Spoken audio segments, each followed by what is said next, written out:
કેમ છો વિદ્યાર્થી મિત્રો, એક નવા વિડિયો લેક્ચરની અંદર આપ સૌનું સ્વાગત છે। અને પહેલાના વિડિયો લેક્ચરની અંદર આપણે એલસીઆર સર્કિટની ચર્ચા કરી હતી અને તેના માટેનું આપણે સૂત્ર તેમજ આપણે અનુનાદ એટલે શું તેની પણ ચર્ચા કરી છે। અનુનાદ કોને કહેવામાં આવે છે। હવે આજના વિડિયો લેક્ચરની અંદર આપણે ચર્ચા કરીશું ક્યુ ફેક્ટર એટલે કે એને ગુજરાતીમાં ગુણવત્તા અંક કહેવામાં આવે છે અને તે સમજીશું અને તેનું સૂત્ર પણ આપણે મેળવીશું। તો પહેલા સમજી લઈએ કે ગુણવત્તા અંક કોને કહેવામાં આવે છે। તો ગુણવત્તા અંક કે તમને ખ્યાલ હોય તો આપણે જ્યારે અનુનાદની થિયરી ભણેલા ત્યારે અનુનાદની થિયરીમાં આપણે જોઈ ગયા હતા કે જ્યારે આપણે ફ્રીક્વન્સી એટલે કે આવૃત્તિ અને વિદ્યુત પ્રવાહનો જ્યારે આપણે ગ્રાફ મેળવેલો ત્યારે કોઈ એક બિંદુએ આઈ મેક્સિમમ એ આપણને એવી આવૃત્તિ મળતી હતી જ્યાં શું થતું હતું અનુનાદ। તો આ જે પોઈન્ટ છે જે આવૃત્તિ મળે છે કે આજે આપણને જે ગ્રાફ મળે છે આઈ વર્સિસ એફનો જે ગ્રાફ મળે છે એની જે તીક્ષ્ણતા છે એટલે એની જે ધાર છે એટલે આજે એ કેટલો તીક્ષ્ણ ગ્રાફ મળશે એટલે એકદમ કયા બિંદુ પર એક્ઝેક્ટલી આપણને અનુનાદ થશે એ બિંદુ જો ડિફાઇન કરવું હોય તે આપણને ક્યુ ફેક્ટર દ્વારા મળે છે। જો આપણે સમજીશું કે ક્યુ ફેક્ટરનું મૂલ્ય તમને ખ્યાલ હોય તો ક્યુ ફેક્ટરનું મૂલ્ય કોના પર આધાર રાખે છે તે પણ આપણે સમજીશું સૂત્ર દ્વારા અને એ ક્યુ ફેક્ટર દ્વારા આપણે શું નક્કી કરી શકીએ છીએ આઈ અને એફનો જે આપણે ગ્રાફ બનાવીએ છીએ એ ગ્રાફની તીક્ષ્ણતા એની જે ટોચ છે કેટલી ધારદાર હશે કેટલું એનું એક્ઝેક્ટ પોઈન્ટ મળશે આપણને એ વસ્તુ આપણે ક્યુ ફેક્ટર વડે જાણી શકીએ છીએ બરાબર છે। તો અનુનાદના ગ્રાફની જે તીક્ષ્ણતા છે આપણે ક્યુ ફેક્ટર વડે જાણી શકીએ છીએ અને ક્યુ ફેક્ટર કોના પર આધાર રાખે છે તે સમજવા માટે આપણે એનું સૂત્ર મેળવીશું। તો ક્યુ ફેક્ટરને આપણે ત્રણ રીતે શોધી શકીએ છીએ। તો ક્યુ ફેક્ટર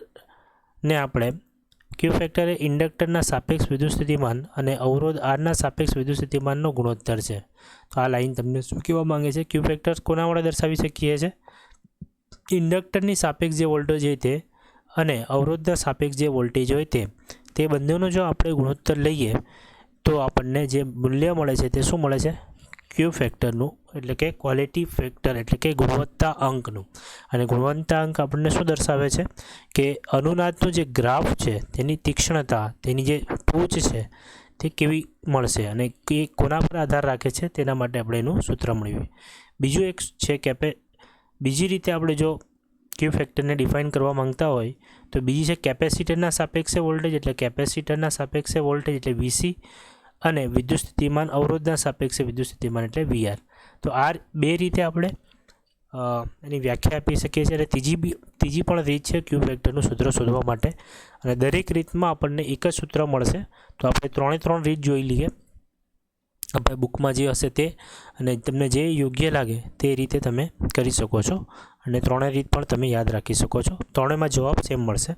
તો આપણે પ્રથમ રીત જોઈએ ક્વોલિટી ફેક્ટરને વીએલના છેદમાં વીઆર એટલે કે ઇન્ડક્ટરના સાપેક્ષ જે વોલ્ટેજ હશે વીએલ એ અને જે અવરોધના સાપેક્ષે આપણે એલસીઆર સર્કિટની અંદરની વાત કરીએ છીએ તો અવરોધના સાપેક્ષ જે વોલ્ટેજ હશે વીઆર બરાબર છે તે બંનેનો જો આપણે ગુણોત્તર લઈ લઈએ તો આપણને કોનું મૂલ્ય આપે છે ક્વોલિટી ફેક્ટર।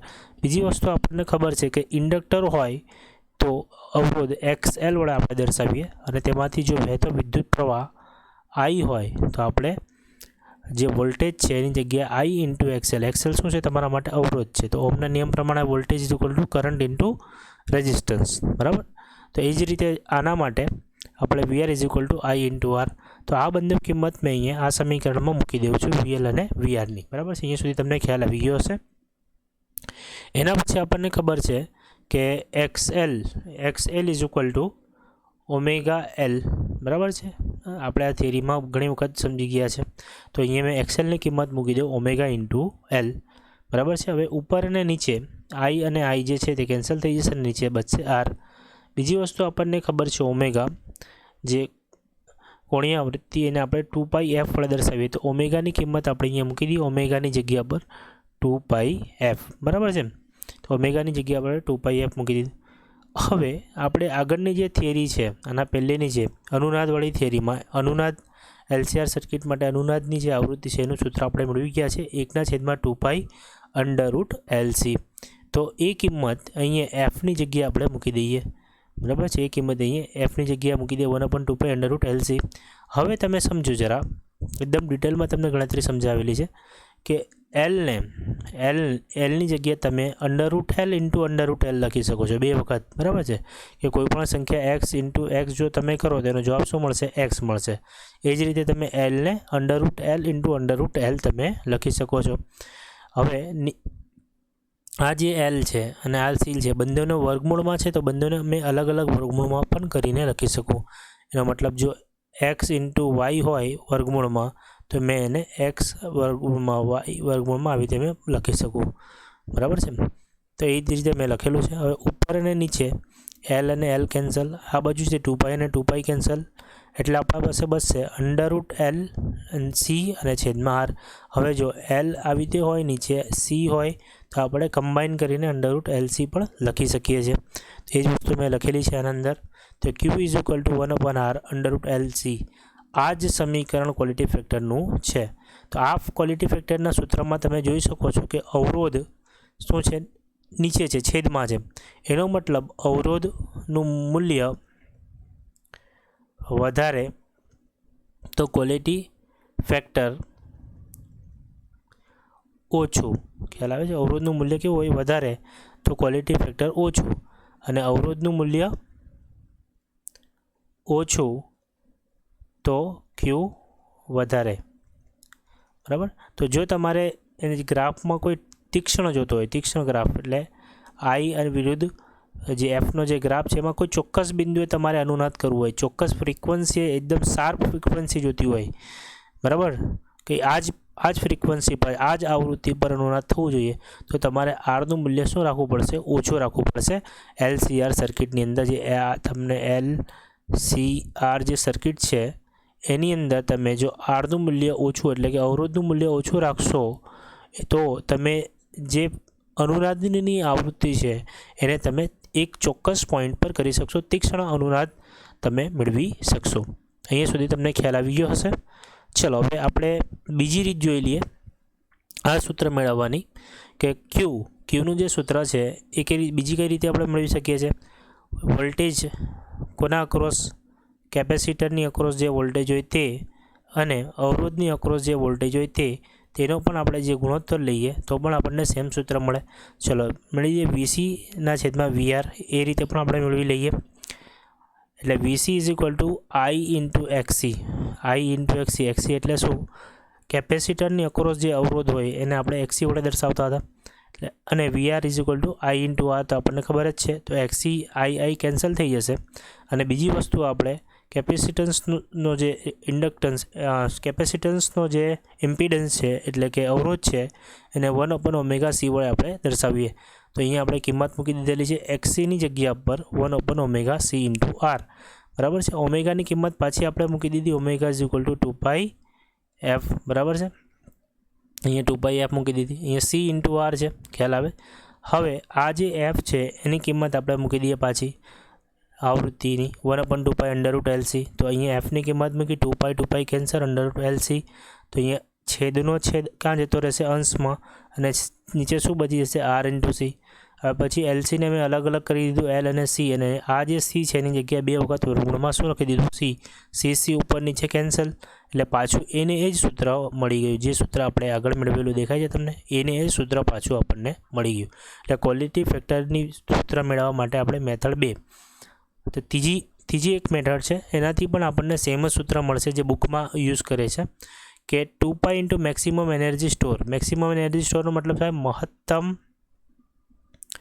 ઉર્જા બરાબર. મહત્તમ ઉર્જા જે ઇન્ડક્ટરની અંદર જે સ્ટોર થાય છે તેની વાત કરું છું. મહત્તમ ઉર્જા જે સ્ટોર થાય છે મતલબ એ મહત્તમ મેક્સિમમ એનર્જી સ્ટોર મતલબ મહત્તમ ઉર્જા સ્ટોરનો મતલબ છે સંગ્રહ. જે મહત્તમ ઉર્જાનો સંગ્રહ થાય છે તે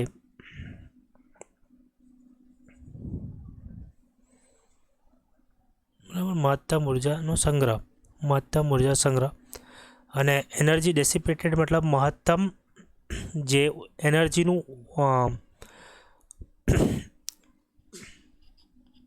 ડેસિપેશન થાય છે, એટલે કે જે બહાર મુક્ત થઈ જાય છે, જે ઉર્જા વાતાવરણમાં જે મુક્ત થાય છે તે બંનેનું જો આપણે ગુણોત્તર લઈએ અને એને જો એને આપણે 2π વડે ગુણી નાખીએ તો પણ આપણે ક્વોલિટી ફેક્ટર મળી છે. તો 2π આપણે લખીએ અને જે મહત્તમ ઉર્જા સ્ટોર થાય છે, સ્ટોર કોનામાં થાય છે? ઇન્ડક્ટરમાં થાય છે. અને ઇન્ડક્ટરમાં જે ઉર્જા તો સ્ટોર થાય છે એના માટેનું આપણે સૂત્ર આના પહેલાંના ચેપ્ટરમાં મેળવી ગયું છે, 1/2 Li0 સ્ક્વેર, બરાબર છે. તો અહીંયા ડાયરેક્ટ મૂકી દીધું. જે મહત્તમ ઉર્જા સંગ્રહ પામે છે 1/2 Li0 સ્ક્વેર. ખ્યાલ આવ્યો તમને?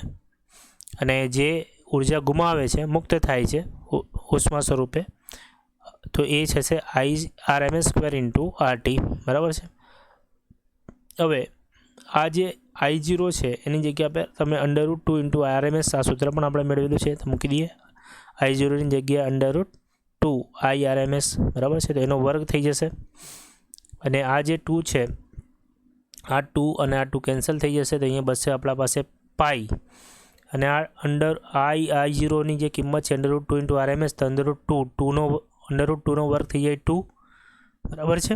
અને આ નીચેનો 2 કેન્સલ, એટલે અહીંયા બચશે 2, પછી અહીંયા બચશે L, આ વર્ગમૂળમાં 2નો વર્ગ થઈ જાય 2, આ અહીંયા બચશે L, પછી Irmsનો શું થઈ જશે? વર્ગ. આટલી વસ્તુ ઉપર બચશે અને સાથે અહીંયા આપણે શું બચશે? પાઈ બચશે, બરાબર. બીજી વસ્તુ આપણે અહીંયા પાઈ બચશે. ચલો હવે શું કરીએ આપણે? નીચે RT, હવે ઉપર Irms અને Irms બંને શું થઈ જશે? કેન્સલ થઈ જશે. પછી એટલે શું બચશે ઉપર? 2L પાઈ. જો 2πL લખો અથવા 2L પાઈ લખો, બરાબર. હવે નીચે શું બચશે? R into T. અને બીજી વસ્તુ તમને ખબર છે, ટી એટલે કે આવતકાળનું જે સૂત્ર છે 2π ઇન્ટુ ઓમેગા થાય. તો તમે ટીની જગ્યાએ અહીંયા શું મૂકી દો? ટીની જગ્યાએ 2π ઓમેગા મૂકી દો. 2π પાછું શું થઈ જશે? કેન્સલ થઈ જશે. એટલે જે સૂત્ર મળશે તમને L ઇન્ટુ ઓમેગાના છેદમાં R. અને ઓમેગાનું સૂત્ર આપણને ખબર છે, આના પરથી જ આપણને, બરાબર ને, આના પરથી આપણે લખતા હતા ને 2π √LC. જો તમે આ બાજુ 2π લઈ જાઓ તો 2πf, બરાબર છે, √LC, એટલે ઓમેગા = તો 2 થાય 2πf. તો આની જગ્યાએ ઓમેગા લખાય, ઓમેગા √LC.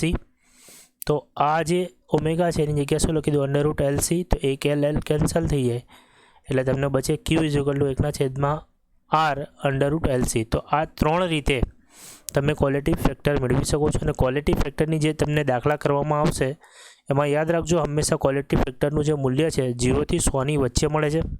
અને આપણે જે ચર્ચા કરી કે જેમ અવરોધ વધારે હશે તેમ ક્યુનું મૂલ્ય શું હશે? ઓછું હશે. એટલે આની જે તીક્ષ્ણતા છે તે ઘટતી જશે, તેની તીક્ષ્ણતા શું થશે? ઘટતી જશે. અને જો તમે અવરોધનું મૂલ્ય 0 લઈ લેશો તો તમારું જે ક્વોલિટી ફેક્ટર શું થશે? અનંત બની જશે. એટલે એને આપણે આવી રીતે દર્શાવીએ. તો જેમ જેમ આની જે તીક્ષ્ણતા વધતી જાય એનો મતલબ છે અવરોધનું મૂલ્ય ઘટતું જશે, બરાબર છે. તો આ ગ્રાફ વડે આપણે એ વસ્તુ દર્શાવી શકીએ છીએ, બરાબર. ખબર પડી? અહીંયા આપણે ક્વોલિટી ફેક્ટરની આખી થિયરીની ચર્ચા કરી. આપણે 3 અલગ અલગ રીતોથી ક્વોલિટી ફેક્ટરને મેળવ્યું. ક્વોલિટી ફેક્ટર શું છે, શા માટે ઉપયોગમાં આવે છે, તેની પણ આપણે ચર્ચા કરી. એટલે તમારે આ સૂત્ર ખાલી યાદ રાખવાનું છે. Quality ફેક્ટરનું Q = 1/R √LC, L/C, બરાબર છે. અને તેનું મૂલ્ય 0 થી 100ની રેન્જમાં આવે છે. ચલો હવે મિત્રો, હવે આપણે બીજી થિયરી તરફ આવીએ. LC દોલનો, LC ઓક્સિલેશન્સ ખૂબ જ મહત્ત્વની થિયરી છે, IMP થિયરી, બરાબર. આના પછી માત્ર એક જ થિયરી બચશે આ ચેપ્ટરની અંદર, બરાબર છે. તો આપણે LC દોલનો વિશે સમજીએ. તો LC દોલનની અંદર આપણે શું કરવાના છે કે એક કેપેસિટર આપણે લેવાનો છે. એ કેપેસિટરને આપણે ઇન્ડક્ટર સાથે જોડી દેવાનો છે, બરાબર છે. અને આ કેપેસિટરને શરૂઆતમાં આપણે ચાર્જ કરી લેવાનો છે કોઈ બેટરી વડે. એટલે આ કેપેસિટર સૌપ્રથમ આપણે શું કરીશું? આ કેપેસિટરને ચાર્જ કરીશું અને આ કેપેસિટરને એક ઇન્ડક્ટર સાથે આપણે જોડી દઈશું. તો કઈ ઘટના બને છે, શું થાય છે?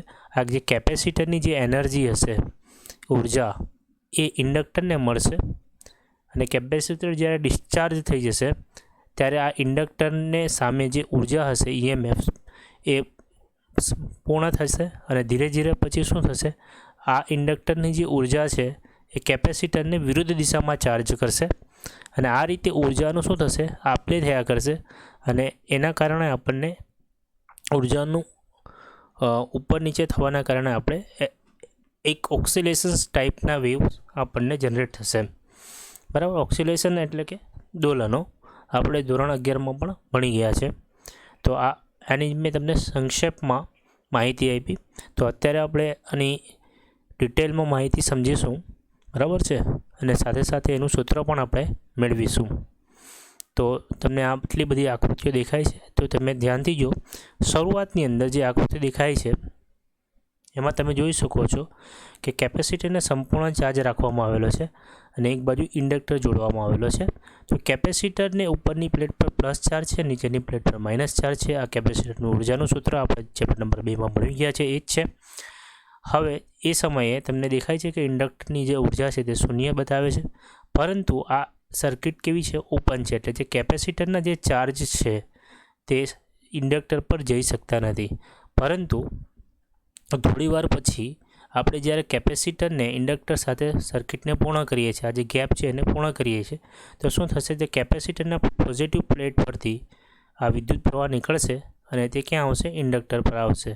એના કારણે શું થશે, ઇન્ડક્ટરની સાપેક્ષે ફ્લક્સમાં ફેરફાર થશે. સાદી ભાષામાં કહું તો ફ્લક્સમાં વધારો થશે અને એ ફ્લક્સના વધારાના કારણે આની અક્રોસ EMF જનરેટ થશે.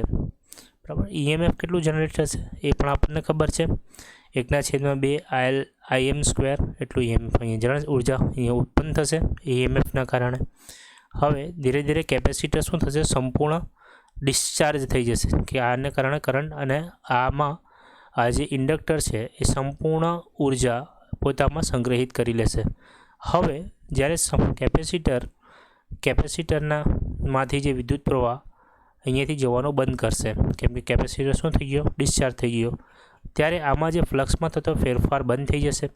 એના કારણે શું થશે, હવે ઇન્ડક્ટર એ પોતામાં સંગ્રહેલી ઉર્જા એ કેપેસિટરને મોકલશે. એટલે શું થશે, વિદ્યુત પ્રવાહ પહેલે આમ આવતો હતો, હવે વિદ્યુત પ્રવાહ અહીંથી આમ જશે. એના કારણે આ પ્લેટ શું થઈ જશે, પહેલે નેગેટિવ હતી, આ પ્લેટ શું થઈ ગઈ, પોઝિટિવ થઈ ગઈ.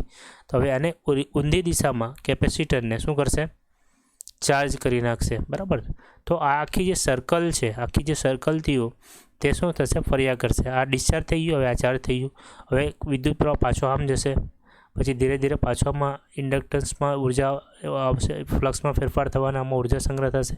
પછી શું થશે, જ્યારે કેપેસિટર સંપૂર્ણ ડિસ્ચાર્જ થઈ જશે ત્યારે ઇન્ડક્ટરની જે ઉર્જા છે એ પછી આને પ્લસમાં પાછું, એટલે આખી જે સર્કલ, આખું જે લૂપ છે એ પાછું એ જ રીતે લૂપ ફરશે. આજે ધોરણ 11માં આપણે સ્પ્રિંગવાળી થિયરી બતાવેલી છે, એને સમકક્ષ આ રીતે બને છે. એના માટે નીચેની ડાયાગ્રામ તમને બનાવીને બતાવવામાં આવેલા છે. ચલો, હવે આપણે એ જે વસ્તુ આપણે બોલી છે એ જ વસ્તુ અહીંયા લખેલી છે કે સૌપ્રથમ એક ચાર્જ કેપેસિટર લેવામાં આવે છે, તેની સાથે એક ઇન્ડક્ટર જોડવામાં આવે છે. શરૂઆતમાં કેપેસિટર અને ઇન્ડક્ટર વચ્ચે ઓપન સર્કિટ રાખવામાં આવે છે, કે સર્કિટ ખુલ્લી રાખવામાં આવે છે. જ્યારે કેપેસિટરને ઇન્ડક્ટર સાથે જોડવામાં આવે છે ત્યારે કેપેસિટર ડિસ્ચાર્જ થવાની શરૂઆત થશે અને તેથી પરિપથમાં વિદ્યુત પ્રવાહ પસાર થશે. તેના કારણે ઇન્ડક્ટરમાં વિદ્યુત પ્રવાહ જશે અને તેના કારણે ઇન્ડક્ટરમાં ફ્લક્સ બદલાશે અને તેના કારણે ઇન્ડક્ટરમાં સાપેક્ષ EMF ઉત્પન્ન થશે. બરાબર છે. જ્યારે કેપેસિટર સંપૂર્ણ ડિસ્ચાર્જ થઈ જશે ત્યારે ઇન્ડક્ટરની સાપેક્ષ મહત્તમ EMF ઉત્પન્ન થશે. ત્યારબાદ ઇન્ડક્ટર ડિસ્ચાર્જ કેપેસિટરને વિરોધી દિશામાં ચાર્જ કરશે અને આમ સંપૂર્ણ સાયકલ પુનરાવર્તન થશે. બરાબર છે. આપણે આ બધી વસ્તુઓ જે ચર્ચા કરી એને મેં લખીને આપેલી છે. બરાબર છે. એ જ વસ્તુઓ આપણે લખી લીધેલી છે, જે આપણે અહીંયા ડાયાગ્રામમાં સમજાશે. એટલે ડાયાગ્રામ તમને જો સમજ પડી જશે તો આ લખાણ યાદ રાખવાની જરૂર નથી, તમે તમારા શબ્દોમાં લખી શકો છો. બરાબર. હવે આપણે જે એના માટેનું જે સૂત્ર મેળવવાનું છે એના માટે આપણે એક સર્કિટ છે, એ સર્કિટની અંદર આપણે KVL લાગુ પાડવાનો છે, ક્રિચોફ વોલ્ટેજ લો. તો આ જે સર્કિટ છે આપણા માટે ઇન્ડક્ટર અને કેપેસિટરની LC.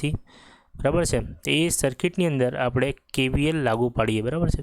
તમને ખબર છે કે વોલ્ટેજ અહીંયા અક્રોસ Q/C વડે કેપેસિટરનો આપણે દર્શાવી શકીએ છીએ. બરાબર છે. અને ઇન્ડક્ટર માટે તમને યાદ હોય તો ઇન્ડક્ટરની અક્રોસ જે વોલ્ટેજ E એને દર્શાવવા માટે આપણે માઇનસ LdIના છેદમાં dt આપણે દર્શાવતા હતા. ચેપ્ટર નંબર 6માં આ થિયરી આપણે ભણી ગયા છે. તો ઇન્ડક્ટરની અક્રોસ વોલ્ટેજ આપણે આવી રીતે દર્શાવીએ છીએ અને કેપેસિટરની અક્રોસ આપણે Q/C વડે વોલ્ટેજ દર્શાવીએ છીએ. તો KVL લાગુ પાડીએ તો અહીંયા જે પ્લસ છે તો અહીંયાથી આપણે જો આમ ફેરવીએ તો આ પ્લસ બરાબર, માઇનસથી પ્લસ આવીએ અને અહીંયા પ્લસથી માઇનસ જઈએ તો આને Q/C લઈ લઈએ અને આને માઇનસ LdIના છેદમાં dt બરાબર 0. જો અહીંયા તમે KVL લાગુ પાડો તો ખ્યાલ આવે છે. પરંતુ એક વસ્તુ તમે યાદ રાખો કે વિદ્યુત પ્રવાહ એટલે શું? વિદ્યુત પ્રવાહ એટલે કે dqના છેદમાં dt, એટલે કે વિદ્યુતભારમાં સમયની સાપેક્ષે જે પરિવર્તન આવે છે તેને આપણે શું કહીએ છીએ? વિદ્યુત પ્રવાહ. હવે જે આ માઇનસ છે એ નેગેટિવ સાઇન કોના માટે દર્શાવે છે? એ ક્યુનું મૂલ્ય કેપેસિટર ડિસ્ચાર્જ થાય છે ને, એટલે કેપેસિટર ડિસ્ચાર્જ થવાના સાથે શું થાય? ક્યુનું મૂલ્ય ઘટે ત્યારે સર્કિટની અંદર વિદ્યુત પ્રવાહનું મૂલ્ય શું થાય છે? વધે છે. બરાબર.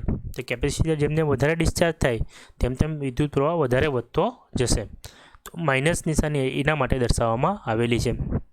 હવે આપણે બંને બાજુ જો આ જે સમીકરણ છે એનું બંને બાજુ આપણે શું કરેલું છે? વિકલન. તો જો તમે બંને બાજુ વિકલન કરો એટલે તમને મળશે ડીઆઈના છેદમાં dt અને આ બાજુ મળશે d²q ના છેદમાં dt² અને આ માઇનસની નિશાની રહેશે. હવે આ જે સમીકરણ નંબર 2 આપણને મળી ગયું ડીઆઈના છેદમાં dt, એની કિંમત આપણે સમીકરણ નંબર 1માં અહીંયા મૂકી દઈએ. તો હવે લખીએ સમીકરણ નંબર 2ની કિંમત સમીકરણ નંબર 1માં મૂકતા તો Q/Cના માઇનસ અને આ જે કિંમત ડીઆઈના છેદમાં dtની છે એ શું છે? માઇનસ d²q ના છેદમાં dt² માઇનસ d²q ના છેદમાં dt² ઇન્ટુ L. ખ્યાલ આવે છે? આ માઇનસ માઇનસ શું થઈ જશે? પ્લસ Q/C d²q ના છેદમાં dt ઇન્ટુ L = 0. ખ્યાલ આવે છે? તો સમીકરણ 3 આપણને આવી રીતે મળી જશે. હવે આ સમીકરણને આપણે એક ચોક્કસ સ્વરૂપમાં મેળવવા માંગીએ છીએ, તેથી આપણે L વડે આ સમીકરણને ભાગી નાખીએ છીએ. તો આ સમીકરણને આપણે શું કરીએ છીએ? બંને બાજુ L વડે ભાગીએ. બરાબર. તો બંને બાજુ L વડે ભાગીએ તો Q/C અહીંયા d²q ના છેદમાં dt² અને આ L છે એના છેદમાં શું આવી જશે? L. અને અહીંયા તો L લખીશું તો કંઈ ફરક પડશે નહીં, તો 0 ને 0 લેશે. તો બંને બાજુ છે આ L કેન્સલ થઈ જશે. તો અહીંયા શું બચશે? Q ના છેદમાં L/C. અહીંયા બચશે d²q ના છેદમાં dt². એને જરા આપણે આગળ પાછળ કરીને લખી લઈએ. d²q ના છેદમાં dt² ને આગળ લખી દઈએ અને Q/LC ને આપણે પાછળ લખી દઈએ બરાબર 0. આ રીતે કેમ સમીકરણને આપણે બનાવ્યું? બરાબર. આ સમીકરણ એટલા માટે બનાવ્યું કે આપણે સિમ્પલ હાર્મોનિક મોશન એટલે કે સરળ આવૃત્ત ગતિ જ્યારે ધોરણ 11માં ભણતા હતા ચેપ્ટર નંબર 14માં, ત્યારે એનું જે સમીકરણ હતું d²x ના છેદમાં dt² એ આપણને +ω² x આપણને આ રીતે મળતું હતું. તો આપણે આ સમીકરણ નંબર 4 એટલા માટે આ અહીંયાથી 3માંથી આવી રીતે બનાવ્યું કે આપણે એને SHMના એટલે કે સરળ આવૃત્ત ગતિના સમીકરણ વડે આપણે એને કમ્પેરિઝન કરી શકીએ. તો તમે જોઈ શકો છો d²q ના છેદમાં dt છે, અહીંયા d²x ના છેદમાં dt² છે, અહીંયા q છે, અહીંયા x છે. બરાબર છે? q અને x ને સાપેક્ષ છે. અહીંયા LC છે અને અહીંયા એક્સ્ટ્રા છે ω². એટલે આપણે આ બેને જો સરખામણી કરીએ તો આપણે અહીંયા લખી શકીએ સમીકરણ નંબર 4 અને SHMના સમીકરણની સરખામણી કરતાં આપણે બંને શું કરી નાખીએ છીએ? સરખામણી કરી નાખીએ છીએ. તો જો તમે સરખામણી કરી લો તો તમને ખ્યાલ આવી જશે ω²ની જગ્યા પર શું છે? 1/LC. તો ω02ની જગ્યાએ 1/LC છે. હવે આપણે બંને બાજુ વર્ગમૂળ લઈ લઈએ તો ω², તો આનું વર્ગમૂળ તો કરશો, આ બાજુ બી વર્ગમૂળ કરશો એટલે ω = 1/LC મળી જશે તમને. બરાબર છે? તો ω0ની જગ્યાએ તમે 2πf0 લખી શકો છો. 2π ના બાજુ લઈ જાઓ એટલે જે આ દોલનો થાય છે, એનર્જી એકમાંથી બીજામાં જાય છે, તેની જે આવૃત્તિ છે તે કેટલી મળશે? f0 = 1/2π√LC.